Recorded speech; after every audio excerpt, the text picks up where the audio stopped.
phone just literally stopped recording. I think it was like, nope, not yet. Try again. I don't know. I don't know what's going on. Happy Sunday, everybody. It's been a minute. It's early. It's Sunday. I just got my coffee. It's going to take me a minute to get caught up here. I was just kind of looking on my phone and I saw a thing. I don't even know what it was. It was one of those shorts on, it might have been on Snapchat or something like that, about Sarah Jessica Parker and gray hair. And I was like, oh my gosh, this is kind of one of those things where I wish I was doing this Sunday live so that we could kind of talk about it, because I just think it's hilarious. It is a gray hair revolution, clearly. And she talks about how, why is it distinguished when a man has full head of gray, and it's kind of a respectful kind of thing where it's completely the opposite. And now all these people are coming out saying that she's too old to act and that she, all this stuff. And I'm like, okay, this all goes back to the whole thing. Let me enjoy one sip of this. Oh my gosh, it's so good. Dirty chai, that's my jam.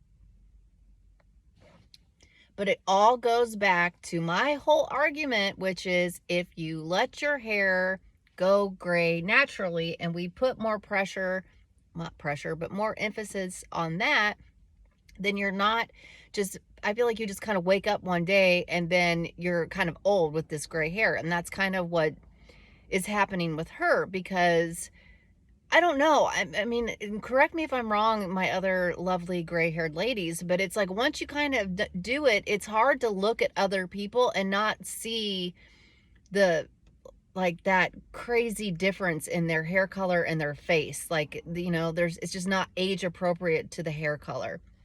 Now, I mean, jeans, 100 and a million %, I am not going to even remotely, like, if you get good jeans and you get that, then that's one thing. If you get the short straw on that, I'm sorry, because especially as we approach, 50, we get to that point where you kind of can really see people that you've grown up with and how they've, people of different age differently, but also how you've treated your body in the last 50 years will also determine kind of what you look like about midpoint too. So if you're a drinker and a smoker, oh my gosh, there's a dog, literally half his body was hanging out of the car. I thought he was going to fall. If you've been a drinker or a smoker, it's going to eventually catch up to you. Those late night parties they definitely show to the majority of the people. Now, if you literally won the gene pool and you can pretty much do anything and not show anything, then good for you. But overall, it definitely will manifest how you've been taking care of yourself. But that being said, is that she is a 60-year-old woman. Back to Sarah Jessica Parker. She is a 60-year-old woman with pretty phenomenal body. Like, she is obviously an actress, so she can take good care of herself and whatever. So for what she's working with, it is amazing. So now it's like funny. I mean, I don't know. Maybe there is like a small sick satisfaction because it's like, you're privileged. I mean, I get it, and now you're complaining about not being able to go gray. So, I mean, maybe that's something that we have that they don't have the right to, but it also goes back to evidence to showing how hard it is to do that. Like this woman has had this whole career and she's basically going to be kicked off to the wayside at the even mention of her going gray. And I can never remember the name of the new show, of the remake of this whole Sex and the City. Please let me know. Something like Better Than, or Then There's, I don't know what it was, but when they brought Miranda back and she had gray hair, there was like this huge thing about the gray hair. And I'm like, first of all, they did not, I mean, Miranda was Miranda. So it's like you think that they could have done more, like do more of that salt and pepper and more of that, just more funky to go with her funky thing. You could have done some really cool, like chunky, like really, like where she had like, I don't even know, just like I think that they're trying to do with the Carrie character now, but having your white horns or your money streaks, they could have done some really cool low lights with her stuff. But you know, eventually she ended up having to color her hair too, because it was like, no way. So it is just so funny to me how triggering it is. And it's triggering to everybody. And it's like, okay, so let me get on my soapbox here, and I'm going to sound like the Barbie montage here.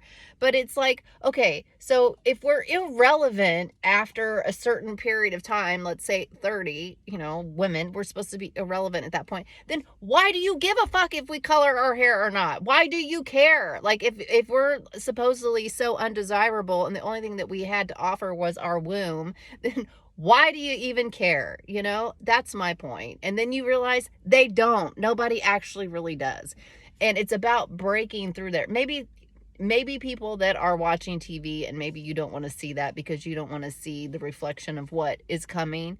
But it doesn't matter whether or not you want to see it or not. It's still there. It's still happening. And I just, you know, I just love it. I love seeing the Sarah Jessica Parkers kind of, you know, and the, what's her name? Annie McDowell, like all these people that are really starting to embrace their age. Because this is the thing, is you look desperate. Like at some point, it just doesn't look right to me. And I mean, maybe it's because I mean, not right, but it looks like you're taking, I don't know, young Barbie's clothes and hair and everything, and you're sticking it on an older person's body. I think that there's a way that you can be stylish, funky, and age appropriate all at the same time by embracing your present moment of whatever that is. And I think that that's, you know, going back to the whole meditation and present moment, which I've said in previous videos, is that when you do reach that point, you just want to embody what's happening right now, and you don't really care about any of the other stuff. And once you realize that you've kind of done that, you'll do that with everything. You'll just kind of be like, it just feels better. It just feels better to really kind of settle in to the stuff that works for you and be okay with the stuff that doesn't. I mean, it's not a one size fits all.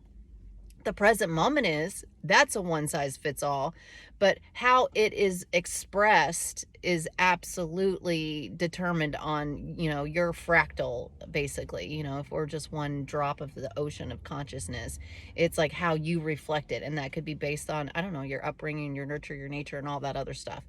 But you know, it is a big thing. So I just want to say cheers with my dirty chai to those of you that have actually made the transition. You crossed over that, I mean, huge plateau of the ultimate demarcation line, and you're happy about it, and you're not going to go back, and you've used that motivation and fire to start some other fires in your life. So here's to you today. Happy Sunday. Thank you for being with me, and you guys have an awesome rest of your day. Mwah!